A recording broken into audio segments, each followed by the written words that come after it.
মা পৃথিবীর সবচেয়ে নিরাপদ আশ্রয় আর সবচেয়ে মায়াময় একটি শব্দ। যদিও মাকে ভালোবাসতে কোনো নির্দিষ্ট দিনক্ষণ লাগে না, তবুও আজ বিশ্বজুড়ে পালিত হচ্ছে বিশ্ব মা দিবস। কিন্তু আপনি কি জানেন কিভাবে শুরু হয়েছিল এই বিশেষ দিনটির যাত্রা? এর পেছনেই মিশে আছে এক কন্যার জেদ আর অসীম সংগ্রামের গল্প।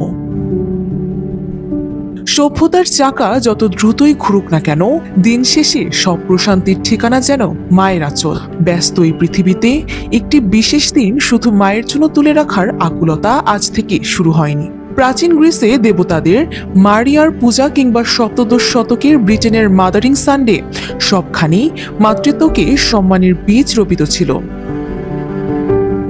তবে আধুনিক মা দিবসের প্রবর্তক হিসেবে ধরা হয় মার্কিন সমাজকর্মী অ্যানা জার্ভিসকে। 1905 সালে নিজের মায়ের মৃত্যুর পর অ্যানা সংকল্প করেন বছরে অন্তত একটি দিন যেন সব মায়েরা বিশেষ সম্মান পান। তার দীর্ঘ সংগ্রাম আর নিরলস প্রচেষ্টার পর 1914 সালে মার্কিন প্রেসিডেন্ট উড্রো উইলসন মে মাসের দ্বিতীয় রোববারকে আনুষ্ঠানিকভাবে মা দিবস হিসেবে ঘোষণা করেন।